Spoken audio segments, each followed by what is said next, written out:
नमस्कार दोस्तों, स्वागत है आपका टीवी 24 नेटवर्क में और मैं हूं अजय सिन्हा।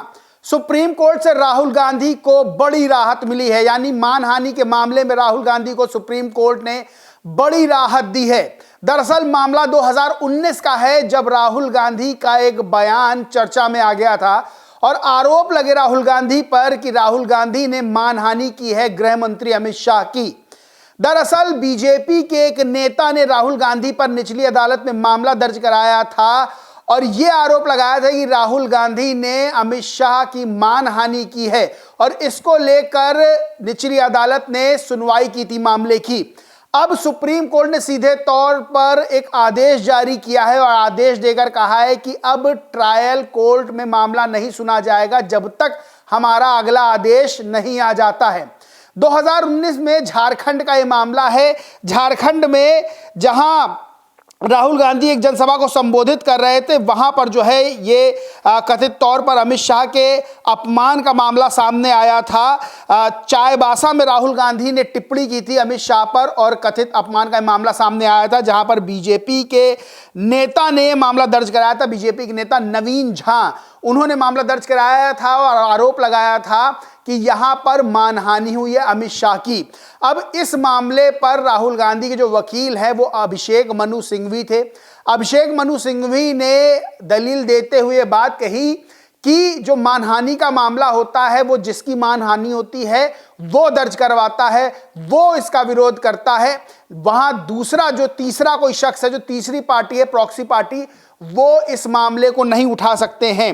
दरअसल इसको लेकर सुप्रीम कोर्ट से जो बड़ी राहुल गांधी को राहत मिली है, कांग्रेसियों के लिए बड़ी खुशी की खबर है। और सबसे बड़ी चीज ये है कि जो न्यायमूर्ति विक्रम नाथ और न्यायमूर्ति संदीप मेहता की पीठ ने जो है राहुल गांधी की अपील पर सुनवाई करते हुए जो झारखंड सरकार है और जो भाजपा नेता, उसको नोटिस जारी किया है। अब इस मामले में जो है सीधे तौर पर राहुल गांधी को राहत मिलती हुई नजर आ रही है। राहुल गांधी को राहत मिली है, वही एक खबर आपको बताते हैं दैनिक जागरण की, जिसमें लिखा है सुप्रीम कोर्ट से राहुल गांधी को मिली राहत, मानहानि मामले में निचली अदालत की कार्रवाई पर लगी रोक। अंदर लिखा है सुप्रीम कोर्ट ने कांग्रेस सांसद राहुल गांधी को राहत दी है। साल 2019 में लोकसभा चुनाव के दौरान चाईबासा में राहुल गांधी ने केंद्रीय मंत्री अमित शाह को लेकर टिप्पणी की थी। बीजेपी अध्यक्ष अमित शाह को हत्यारा कहने वाले बयान पर बीजेपी कार्यकर्ता नवीन झा ने केस दर्ज किया था। गौरतलब है कि मामला निरस्त करने से झारखंड एससी मना कर चुका है। यह दैनिक जागरण की खबर है। अब इसी को लेकर जो है जो राहुल गांधी के वकील हैं, उन्होंने इस बात को कहा कि जो मानहानि का मामला होता है वो जिसकी मानहानि होती है वो दर्ज करवाता है, थर्ड पार्टी यानी प्रॉक्सी इस मामले को नहीं दर्ज करवा सकता है। बहरहाल सुप्रीम कोर्ट ने राहत देते हुए कहा है कि जब तक अगला आदेश नहीं आता तब तक अब ट्रायल नहीं होगा, यानी निचली अदालत जो है वो मामला नहीं सुनेगी अभी। अब एक और मामला सामने आया है, जब राहुल गांधी पे अब देशद्रोह का आरोप लग गया है, यानी कि चौंकाने वाली खबर सामने आई है। खबर क्या है, अमर उजाला की न्यूज है, लिखा है बिहार की कोर्ट में राहुल गांधी के खिलाफ परिवाद दायर, देशद्रोह का आरोप की गई उम्र कैद की मांग, यानी कि उम्र कैद की मांग कर दी गई है। और मामला आप सुनेंगे, जिस तरह मामले में जो दलील दी है, जो आरोप राहुल गांधी पर लगाए गए और जिन्होंने आरोप लगाए उन्होंने जो दलील दी है वो भी बड़ी चौंकाने वाली है। अमर उजाला खबर में अंदर लिखा, कांग्रेस में नंबर 1 के नेता कहे जाने वाले राहुल गांधी के इंडिया स्टेट से लड़ाई बयान का विरोध अब तक हो रहा है। बिहार के समस्तीपुर जिले रोसड़ा कोर्ट ने राहुल गांधी के विरोध में परिवाद दायर किया है। परिवाद ने इसे देशद्रोह बताते हुए कोर्ट में आजीवन कारावास की मांग की है। कोर्ट 17 फरवरी को इस मामले की सुनवाई करेगा। रोसड़ा थाना क्षेत्र के सोनूपुर गांव निवासी सुरेंद्र चौधरी के पुत्र मुकेश चौधरी ने परिवाद दायर किया है। दैनिक भास्कर खबर नजर डालते हैं, लिखा है राहुल गांधी की भाषण सुनकर दूध से भरी बाल्टी छूटी। समस्तीपुर में कांग्रेस नेता के खिलाफ कोर्ट में शिकायत दर्ज, याचिकाकर्ता बोले आर्थिक नुकसान उठाना पड़ा। दरअसल राहुल गांधी ने अभी 15 जनवरी को जब कांग्रेस मुख्यालय का उद्घाटन हुआ तो उस दौरान वो भाषण दे रहे थे। क्या कहा था वो मैं आपको अच्छा बताता हूं। राहुल गांधी ने अपने संबोधन में कहा था कि यदि आप मानते हैं कि हम भाजपा और आरएसएस के खिलाफ लड़ रहे हैं तो आप समझ नहीं पा रहे कि क्या चल रहा है। ये दो विचारों के बीच लड़ाई है। एक हमारा विचार है जो संविधान का विचार है, दूसरी तरफ आरएसएस का विचार है जो इसके उलट है। उन्होंने हमारे देश की लगभग हर संस्था पर कब्जा कर लिया है। अब हम केवल भाजपा और आरएसएस से नहीं बल्कि भारतीय राज व्यवस्था से भी लड़ रहे हैं। अब जो भारतीय राज्य व्यवस्था से लड़ रहे लाइन थी उस पर बड़ा हंगामा हुआ। बीजेपी ने राहुल गांधी को तमाम तरह के राहुल गांधी पे आरोप लगाया। अब इसमें परिवाद भी दायर हो गया है और जो सुरेंद्र चौधरी हैं जिन्होंने ये कहा है कि देशद्रोह का मुकदमा दर्ज किया जाए और उनको आर्थिक नुकसान हुआ, तो बताया जा रहा है कि उन्होंने जब ये भाषण सुना तो उनके हाथ से दूध की बाल्टी छूट गई तो उनका आर्थिक नुकसान हो गया। जो मुकेश चौधरी हैं, मतलब सुरेश चौधरी के जो पुत्र है मुकेश चौधरी, जिन्होंने शिकायत दर्ज कराई है, तो उनका आर्थिक नुकसान हुआ है और ये जो है इसमें उम्र कैद की बकायदा राहुल गांधी को सजा भी मिलनी चाहिए। बहरहाल राहुल गांधी कांग्रेस लगातार बीजेपी के निशाने पर है, लेकिन सुप्रीम कोर्ट से जहां राहुल गांधी को राहत मिली है, वहीं जो राहुल गांधी ने कथित तौर पर भारतीय राज्य व्यवस्था के खिलाफ बयान दिया था उस पर जो है राहुल गांधी की टेंशन बढ़ती हुई नजर आ रही है। जो उन्होंने ये कहा था कि ये लड़ाई जो है बल्कि राज्य व्यवस्था से भी, हम भारतीय राज्य व्यवस्था से भी लड़ रहे हैं। बहरहाल राहुल गांधी ने अभी ताज़ा जो खबर है वो राहुल गांधी ने स्वास्थ्य मंत्री को पत्र भेजा है।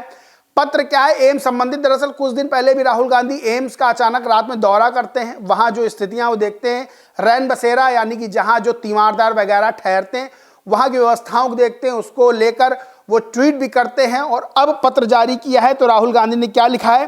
ट्वीट किया, देश भर से दिल्ली एम्स आने वाले मरीजों उनके परिवारों को बेहतर सुविधाएं उपलब्ध कराने के दिल्ली के मुख्यमंत्री केंद्रीय स्वास्थ्य मंत्री को पत्र लिखा है।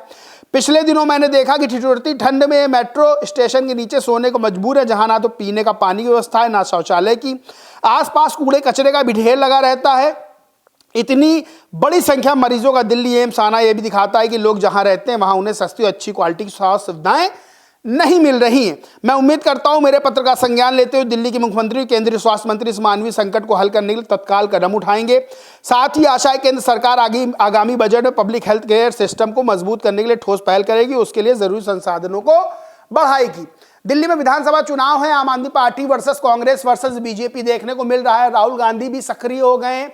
राहुल गांधी ने एम्स का दौरा किया, वहां लोगों से बातचीत की और मुख्यमंत्री को और केंद्रीय स्वास्थ्य मंत्री को एक लेटर जारी कर दिया कि भाई यहाँ जो अवस्थाएं, क्योंकि अगर दिल्ली में एम्स की बात करें तो शायद भारत का सबसे बड़ा चिकित्सीय संस्थान है जहां पर देश भर के मरीज अपना इलाज कराने आते हैं, तो उसको लेकर जो तीमारदार हैं और भी जो लोग वहाँ ठहरते हैं मरीजों के साथ, उनकी व्यवस्था को लेकर जो चीज़ें सामने आई उसको लेकर राहुल गांधी ने बाकायदा पत्र लिखा है। दिल्ली विधानसभा चुनाव को लेकर राहुल गांधी एक्टिव मोड में, आम आदमी पार्टी भी निशाना साध रहे हैं, बीजेपी भी निशाना साध रहे हैं।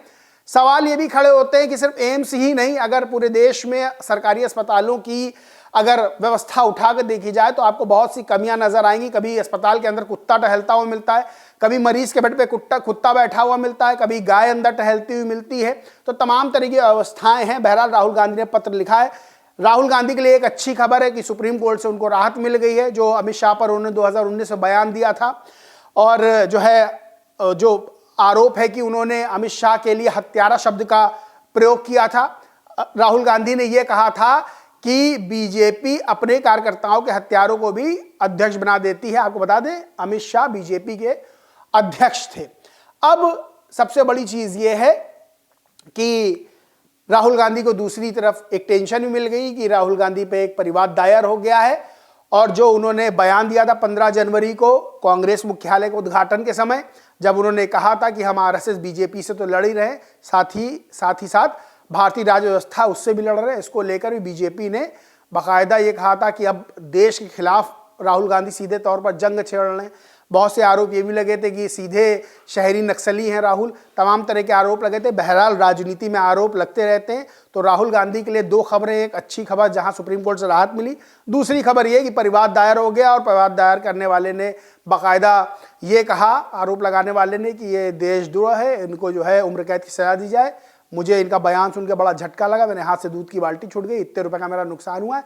बहरहाल दिल्ली चुनाव को लेकर आम आदमी पार्टी, कांग्रेस और बीजेपी में भिड़ंत देखी जा रही है और राहुल गांधी के निशाने पर बीजेपी और आम आदमी पार्टी दोनों है। बहरहाल दोस्तों, इस पूरे मामले पर आप क्या सोचते समझते हैं कमेंट करके जरूर बताएं। वीडियो अच्छा लगा तो लाइक करें, शेयर करें और चैनल को सब्सक्राइब नहीं किया तो सब्सक्राइब करके बेल आइकन जरूर दबा लें। धन्यवाद।